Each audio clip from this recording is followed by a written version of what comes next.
football question. My son asked me this last night, and I haven't been following the Patriots as closely as someone in the market would. And I have a theory, but I want to know if you know why it took them so long to lean into TreVeyon Henderson, who's had 5 touchdowns since Sunday. You know, because there was an expectation before the season. He had the 100-yard kickoff return, and there was just kind of buzz, and we're all looking, who's the rookie of the year going to be? And, you know, maybe this TreVeyon Henderson's going to take off. And they end up really riding Ramondre Stevenson, even as he can't hold on to the football. He had 24 of the 27 fumbles against the Pittsburgh Steelers in Week 3. Why did it take them so long to go seemingly all in? And I know Ramondre Stevenson's injured, but we see what he can do. Why didn't they use him earlier? Yeah, I think a couple of things, Mike. One, and it really showed up in the Miami game that they won. Go to Miami in Week 2 and beat the Dolphins.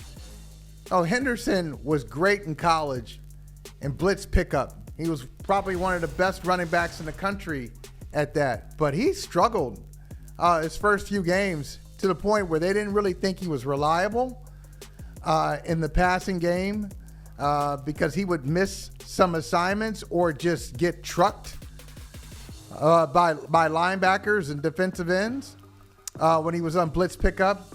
And the other thing is, so that was on him, and he's gotten better at that.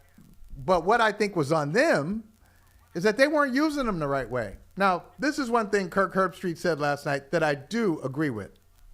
Herbstreit said, this is a guy, he is not a gimmicky third down back. He can run between the tackles, and he can get to the perimeter. You can use him like you use he's a 3-down back.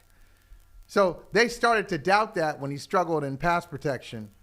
And when he wasn't struggling in pass protection, they just kept giving it to him on pitches. They kept running him outside as if he couldn't finish, like you saw him last night. A couple of his runs, I'm not talking about the touchdowns, a couple of his runs, you could see him finish the run by leaning into a defender's chest and getting an extra yard or two. The defender is going back, and Henderson is going forward. He's a strong guy, so he's not just a quick guy who you have to get on the perimeter to see him be effective. And I think Josh McDaniels and the Patriots are starting to figure out the range of his skill set. Yeah, the reality is, and this is something that I realized more than 20 years ago when we'd go to all the West Virginia home games, every year there was a running back there who was good enough to play in the NFL. And I started looking around. It's like, every major college program has a running back who's good enough to play in the NFL. And the 3 key categories are we blocking for him? Do we trust him to hold on to the football? And can he be relied upon to help in the pass protection game? Those are the three. If you can do those 3, and I think fumbling and pass protection are the most important because the blocking is on the team. There are guys everywhere that could be 1,000-yard rushers in the NFL, and it's one of the reasons why we've gotten to this point where the position has been devalued. It's not that it's devalued, it's just basic supply and demand because there's so many guys out there that can do that. But if you can't be trusted in pass protection, you can't get on the field because they don't want to get the quarterback killed because the running back whiffed like Raheem Mostert did last Thursday night against the Denver Broncos and drew the ire of Geno Smith. So they got something in TreVeyon Henderson.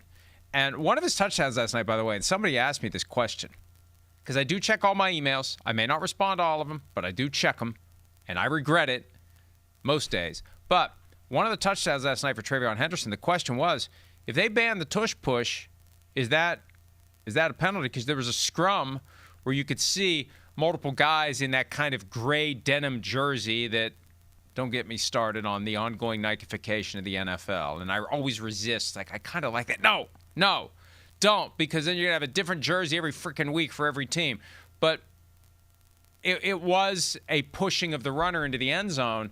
And one of the ways they have tried to pivot away, because originally the rule that was crafted by the Packers, wink, wink, nod, nod, the league did it. But the original rule focused on the actual tush-push formation. They decided it looks too much like we're targeting that play, so let's broaden it to get rid of all pushing. If they get rid of all pushing, that's the formulation that was 2 votes short of passing. If they get rid of all pushing, in theory, now whether they throw the flag or not is a different issue, but in theory, that touchdown last night from TreVeyon Henderson where there was just this wall of humanity sweeping him into the end zone, that would have been disallowed. No question. Mike, that was the first touchdown. I'd say he got on his own. He got to about the 2 on that run, and then 2 yards, it was that wall, as you mentioned, just pushing them in there. And I wonder if they want to go down that road. And if they do want to ban the tush push, what they'll do is it's like anything else. It's like not to go down this road. It's like, say, a bill. It's like passing a bill, and you put all the other things in there, and it's under the guise of the tush push, but you get some of your other pet projects in there as well. And so you really make it clear that any kind of pushing, any kind of pulling is illegal. So we'll see what they do with that. Hi, it's Mike Florio. Thanks for watching PFT on YouTube. Hit subscribe for the latest news and analysis from Pro Football Talk.